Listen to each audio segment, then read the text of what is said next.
धन्यवाद साथियों। हमारे पहले जितने वक्ता उमेश्वर जी, आलोक जी, सुदीप जी, प्रशांत जी, विस्तार से आपको बताया क्या हो रहा है जमीनी सर्वे से छत्तीसगढ़ में हंसते और तो इस विषय के ऊपर मुझे जानकारी ज़्यादा है। आप मुझे सवाल भी आप पूछ सकते हैं, आपको बताएंगे। जो प्रशांत जी ने उल्लेख किया उस विषय के ऊपर मैं ज़्यादा नहीं 2-4 दिन कुछ बात करना चाहते हैं। और जो ये गौतम अडानी कौन है, यहाँ क्या है भारतवर्ष का इतिहास में, विश्व के इतिहास में ऐसे हजारों उदाहरण आपको मिलेगा।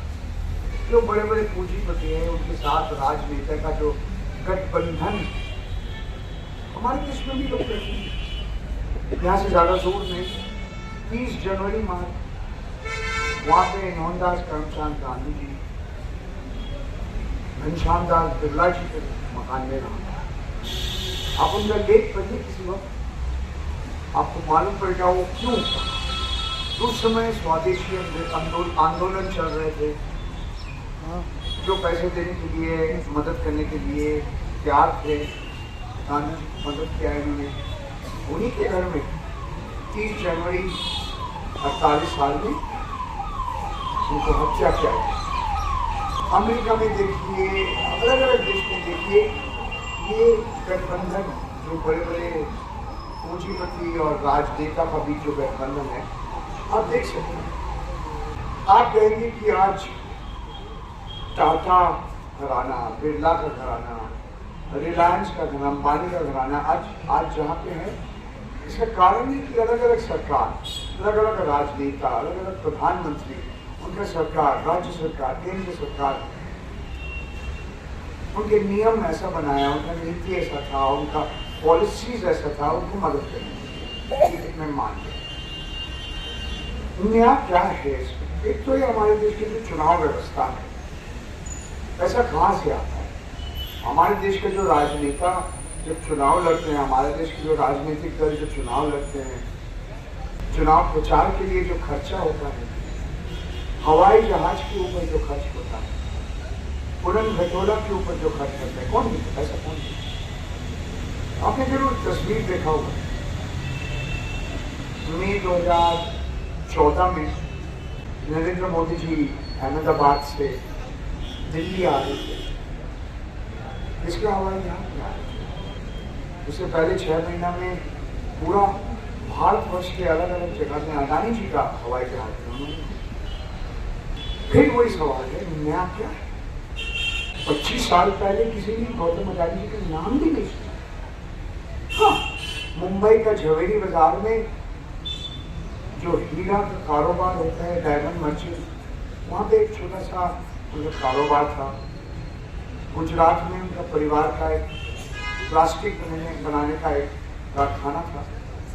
और लगभग 20-25 साल में विश्व का सबसे अमीर व्यक्ति में वो 2 नंबर स्तर में कैसे पहुंचे, 3 नंबर स्तर में कैसे पहुंचे, यही तो कहानी है। देखिए, ये गठबंधन अभी सुदीप जी ने क्रोनी कैपिटलिज्म के बाद, क्रोनी पूंजीवाद से भी हम लोग आगे बढ़ रहे हैं। एक और शब्द है अंग्रेजी में, कहते हैं ओलिगार्की। जो राजनेता है और जो उद्योगपति है, उनमें क्या फर्क है? इसीलिए लोग आज कहते हैं मोडानी। देखिए, अगर मैं ऐसा बात करूंगा तो क्या इसका नतीजा होगा आपको मैं बता दूंगा। मैं अकेला भारतवर्ष का नागरिक हूँ, मेरे खिलाफ 6 मानहानि का मुकदमा इस वक्त चल रहा है, 5 गुजरात में, 1 राजस्थान में। मैं अकेला पत्रकार हूँ, मेरा नाम भी हिंडनबर्ग रिसर्च का जो 32,000 शब्द का जो रिपोर्ट आया था लगभग 1 साल पहले, 24 जनवरी 2023 में, उसमें भी मेरा नाम है। ऐसे सवाल, बहुत सारे सवाल हैं, मगर आज बहुत कम लोग का हिम्मत है बताना राहुल गांधी को सवाल था कि आप अडानी अडानी कर रहे हैं, आप ही का मुख्यमंत्री भूपेश बघेल जी, अशोक गहलोत जी और अडानी जी एक ही मंच की बैठे। तो राहुल गांधी ने जवाब दिया कि अगर कोई उद्योगपति आके मुख्यमंत्री को बताता है कि आपके राज्य में मैं 60,000, 65,000, 50,000 करोड़ निवेश करूंगा, लाखों युवाओं को नौकरी मिलेगा, क्या आप उसको लाभ देंगे? ठीक है, मान लिया। आपने देखा गहलोत जी और बघेल जी का तस्वीर आया था।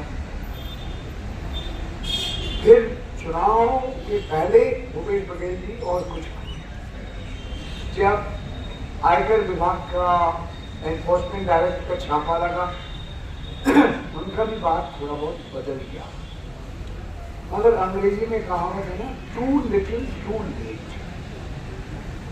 ज्यादा कम और ज्यादा देर करके आपने कहा, तब तक तो कहानी बदल गई। और आपने देखा भारतीय जनता पार्टी का सरकार आ गया रायपुर में, अब क्या हुआ? अगर एक मुख्यमंत्री, एक सांसद हाउस के फ्लोर में खड़े होकर कुछ कहेंगे तो उसके ऊपर कुछ आप कार्रवाई नहीं करते, मेरे ऊपर आप कार्रवाई। और अरविंद केजरीवाल दिल्ली का मुख्यमंत्री विधानसभा में खड़ा होकर कहा, मैंने नहीं कहा, उन्होंने कहा।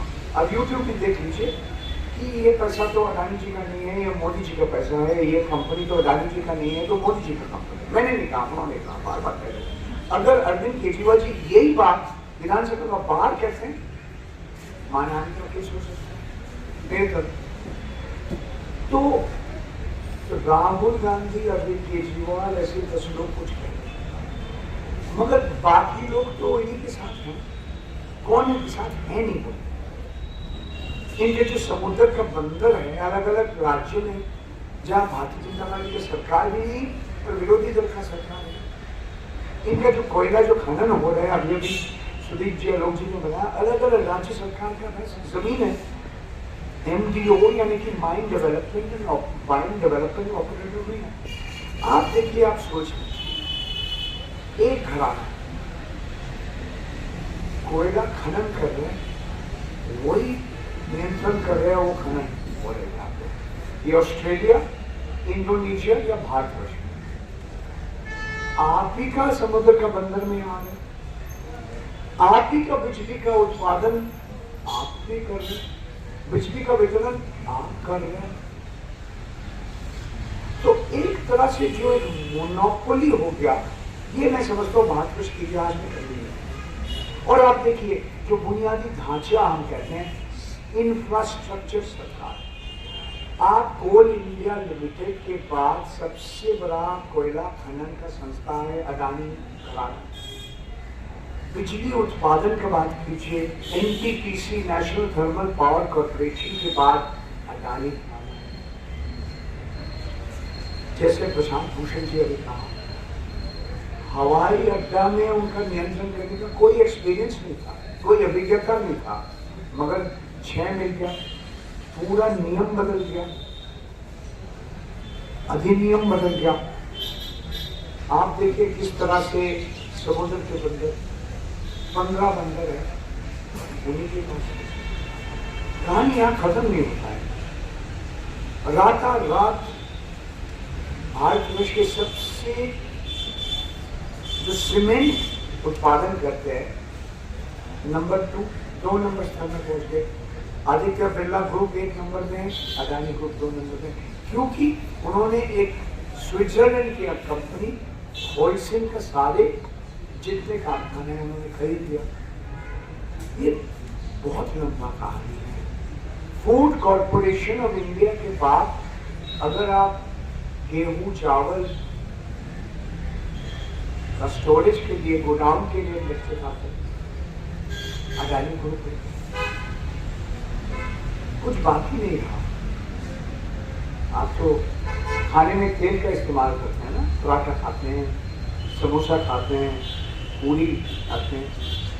भारतवर्ष के सबसे नंबर 1 खाने का तेल का ब्रांड क्या है?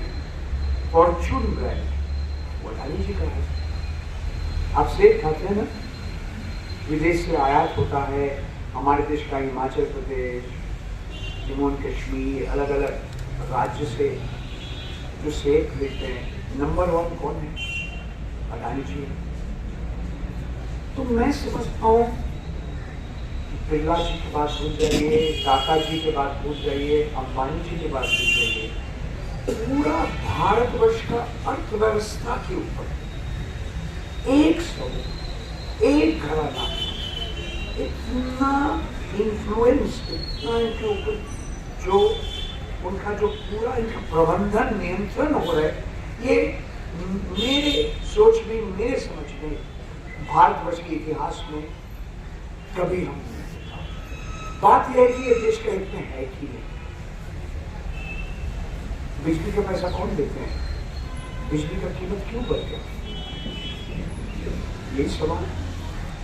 और हम लोग जो पत्रकार ये सब पर्दाफाश किया, हमें से नौकरी से हटा देते। ये विदेश में फाइनेंशियल टाइम्स, एक और है OCCRP, organize crime and corruption reporting project, जब रिपोर्ट आते हैं हम सब देशद्रोही बन गया। हम इनके साथ नहीं, मतलब हम इनका खिलाफ है। मैं टुकड़े टुकड़े गैंग में हूँ। क्यों? मैंने जो भी लिखा है, जो रवि नायर लिखा है, जो आनंद मामनाले लिखा है, जो फाइनेंशियल टाइम्स लिखा है, जो OCCRP लिखा है, ये सब झूठ है। आप कहते हैं आप हमारे खिलाफ हैं, आप कहते हैं ये OCCRP जॉर्ज सोरोस का है। आप जाके उनका वेबसाइट पे पढ़िए। ये OCCRP, ये जो एक इंटरनेशनल NGO है, इनके पैसे कहाँ से आ रहे हैं? 10-12 संस्था से आ रहे, अमेरिकी सरकार दे रहे, फ्रांस के सरकार दे रहे, अलग अलग यूरोप का सरकार इसको मिल रहे। हाँ, इसमें सोरोस का भी एक संस्था है। तो इसका मतलब नहीं है कि ये जॉर्ज सोरोस का एक व्यक्तिगत संपत्ति है, मगर आप दिखाने के लिए ये कहना चाहते हैं। केस आप कर दिया। आप फाइनेंशियल टाइम्स के 2 पत्रकार हैं, एक मुंबई में, एक दिल्ली में, जो इस लेख के साथ उनको कोई लेना देना नहीं, कोई संपर्क नहीं है। गुजरात पुलिस उनको बुलाया गया, आपका रवि नायर को बुलाया। क्या बोल रहे कि वहां का एक निदेशक लिखा है कि आप अडानी जी का बदनाम किया, इसलिए शेयर बाजार में इनका शेयर का कीमत कम। आप आइए, पुलिस के पास आइए, आपका जांच चल रहा है। तो देखिए, इस तरह से हमारे देश में आप जानते हैं मीडिया का क्या स्थिति है। ये हमारे देश का जो लोक माध्यम है ना, इसके बहुत बड़ा हिस्सा अडानी और अंबानी जी का है। हमारे मित्र हैं यहाँ पे जो एक समय NDTV में काम करते हैं, आप NDTV जाके देखिए, जो सच है, जो सत्य है, इसके ऊपर हमें लड़ना पड़ेगा। आपके सामने आप देख रहे हैं एक और बहुत बड़ा घोटाला मुंबई में, धारावी रीडेवलपमेंट प्रोजेक्ट। विश्व का इतना बड़ा एक इलाका, जो कहते हैं एशिया का सबसे बड़ा झुग्गी झोंपड़ी इलाका है, जो बस्ती है, जो विश्व का सबसे बड़ा जगह है, 2.5 वर्ग किलोमीटर में लाखों लोग रहते हैं, उनका जीविका चला जाएगा। वो कह रहे हैं कि हम हर भारत का जो लोग रहते, इनको हम करोड़पति बना देंगे। आपने वो फिल्म देखा होगा, कौन बनेगा करोड़पति। तो सारे कानून बदले, महाराष्ट्र सरकार भी बदली, वो कानून था सब बदल गया। उन्होंने बोला ये अनुमति तो NDA सरकार, जिस समय उद्धव ठाकरे मान गए, मगर कौन नियम बदला? नियम कैसे बदल गया? कानून कैसे बदल गया? देखिए, एक के बाद एक ऐसा चल रहा है। अगर आप सब लोग, आपके माध्यम से, लोगों के माध्यम से, अगर लोग, हमारे देश के नागरिक ये नहीं समझेंगे कि भारतवर्ष का हित और अडानी जी का हित और मोदी जी का हित अगर सब एक है, फिर इसके बारे में तुम कुछ करो, क्योंकि कहानी यही खत्म हो जाता है। मगर मैं समझता हूँ कि एक कॉर्पोरेट घराना के ऊपर इतना शक्ति होना देश के हित में नहीं है, नागरिक हर नागरिक के हित में नहीं। इतना कहकर मैं अपना बात खत्म करना चाहता हूँ। धन्यवाद, नमस्कार।